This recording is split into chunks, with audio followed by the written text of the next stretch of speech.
What does it mean when one of the most competitive, relentless, and passionate players the NBA has ever seen admits that he hated basketball? What does it mean when Larry Bird, the man who played through broken bones, chronic pain, and endless battles with some of the league's greatest players, says that by the end he couldn't stand the game anymore? That's not just a personal story, it's a lesson about the price of greatness. Lakers had several chances, and here's Larry Bird chugging down the court. Whatever you hear from now to next year or the next years or whatever, I will not be coming back to play basketball. Williams to Bird again. Up fakes. Fires another three-pointer.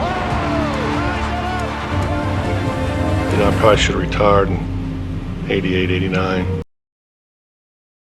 Little do people know that in Larry Bird's final season, the toll it took on him physically and mentally actually forced him, one of the greatest athletes we've ever seen, to reach a breaking point. By the summer of 1992, when Bird finally stepped away from the game, he wasn't the same player who entered the league in 1979.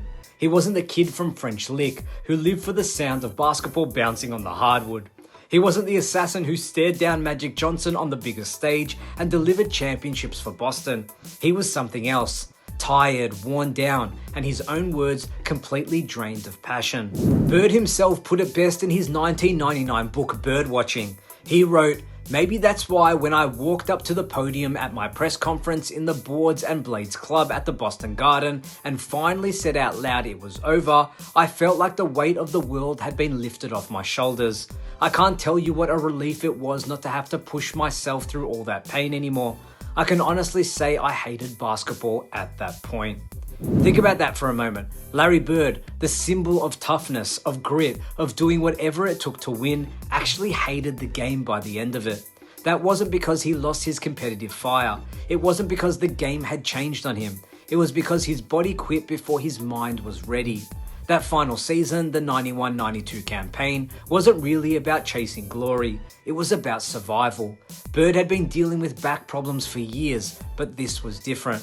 This was no longer soreness, no longer something he could tape up or ice after games. His back had deteriorated to the point where just getting through practice was a process. He needed treatment daily, sometimes multiple times a day, just to move around, just to put himself in uniform. Fans, of course, didn't always see this toll. They still saw Larry Bird in a Celtics jersey, still competing, still fighting.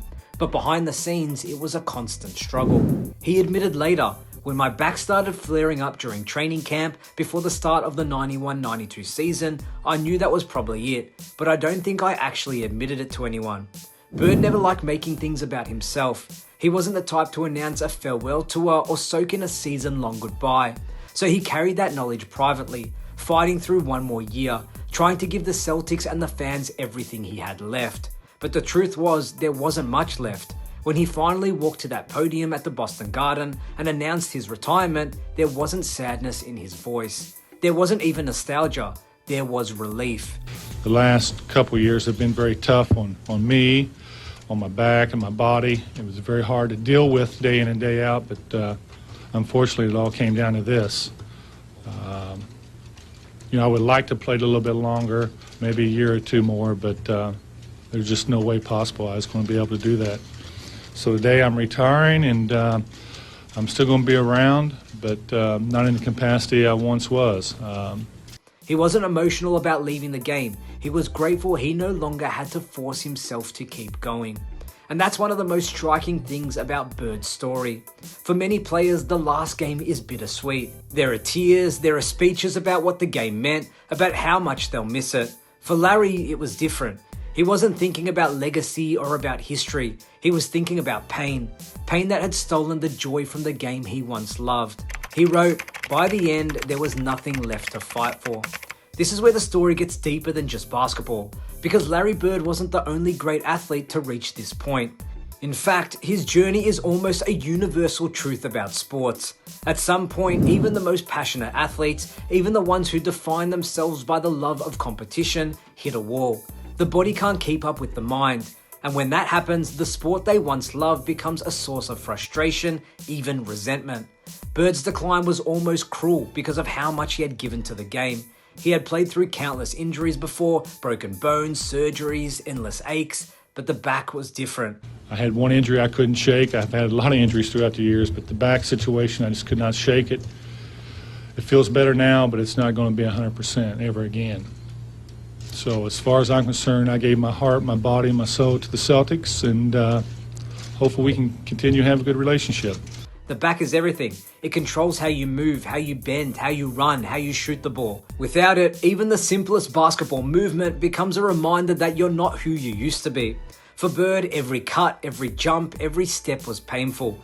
Imagine being one of the greatest shooters and passers in basketball history, but every time you touch the ball, your body screams at you. Imagine being one of the most competitive players alive, but you can't compete at the level your brain knows you should. That disconnect between the mind and the body is devastating. And it wasn't just physical, it was mental too. Bird had built his entire identity around outworking people, around being prepared, studying opponents, putting in more hours than anyone else.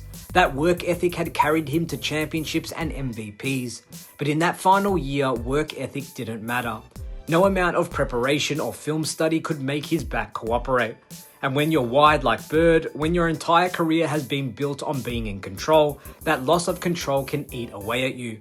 That's why he described it as survival. He wasn't chasing perfection anymore. He wasn't chasing titles. He was just trying to get through each day, each practice, each game. And when that becomes your reality, it's not really basketball anymore. It's just endurance. Now, let's step back for a moment and think about what this says about sports as a whole.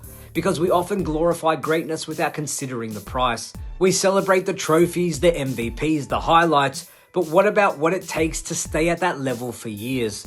Sports are incredibly taxing, not just physically, but mentally.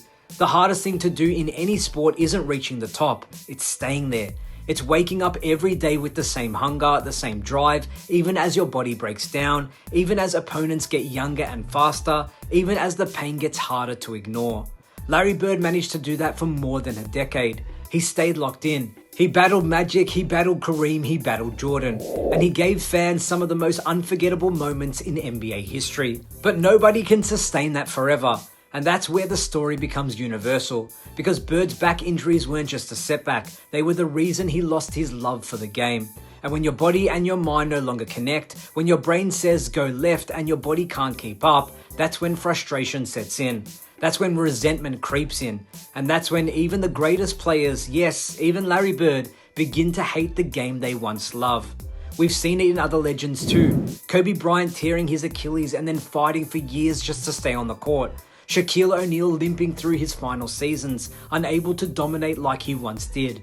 Even Michael Jordan's last comeback in Washington was filled with moments where his mind knew exactly what to do, but his body couldn't execute the way it once had. Bird's story isn't an outlier, it's part of an athlete's journey, and maybe that's the hardest part for fans to accept.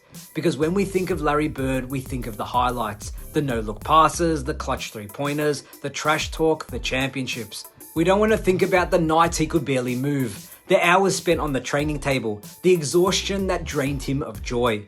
But that's the reality of sports at the highest level. Greatness always comes with a cost. Bird paid that cost fully. By the end, there was nothing left in the tank, and in some ways that makes his career even more remarkable. He didn't leave early, he didn't walk away while he still had years left. He squeezed every ounce of basketball out of himself until there was nothing to give. And when that final press conference came, the feeling wasn't loss, it was freedom. So what can we take away from Larry Bird's story? First, that sports are so much more taxing than we often realize. It's not just about training or games or wins and losses. It's about the toll of staying locked in at the highest level year after year, even as your body starts to betray you. Second, that injuries play a massive role in shaping an athlete's relationship with the sport. Larry Bird didn't lose love for the game because he stopped being competitive. He lost love because the back robbed him of the ability to compete like himself. When your mind and your body can't connect anymore, when the fire is there but the fuel is gone, the game stops being joy and starts being punishment. And finally, the most important lesson, even the greatest ones lose love for the sport. That doesn't make them weaker, it doesn't tarnish their legacy. In fact, it makes them more human. It reminds us that beneath the highlights and the trophies, these athletes are people. People who hurt, people who get tired, people who sometimes need to walk away for their own sanity. Larry Bird's final season wasn't about wins and losses, it wasn't about stats, it wasn't about legacy. It was about a man who had given everything to basketball, finally admitting that he had nothing left to give. And maybe that's the ultimate definition of greatness. Not just the trophies, not just the moments, but the willingness to sacrifice everything until there is nothing left. So when we look back on Bird's career, we shouldn't just remember the 3 championships, the MVPs, the battles with Magic. We should also remember the human side, the exhaustion, the pain, the honesty of a man who admitted, I hated basketball at that point. Because in that moment, Larry Bird reminded us something bigger and something deeper than basketball. He reminded us that greatness is fragile, that passion has limits, and that even legends have a breaking point. And that's maybe why we respect him even more when looking back. That's the story of Larry Bird's final season, but now I want to hear from you guys. Do you think players today are better protected from this kind of decline, or will we keep seeing legends pushed to the point where they lose their love for the game? Let me know your thoughts in the comments below, because this is a conversation worth having. And as always, if you enjoyed this breakdown, don't forget to like the video, subscribe for more deep dives into NBA history, and hit that notification bell so you never miss another moment. Thanks for watching, and until next time, remember, even the greatest players are human. My name is Damian Peters, this is Basketball Network, and we'll see you in the next one.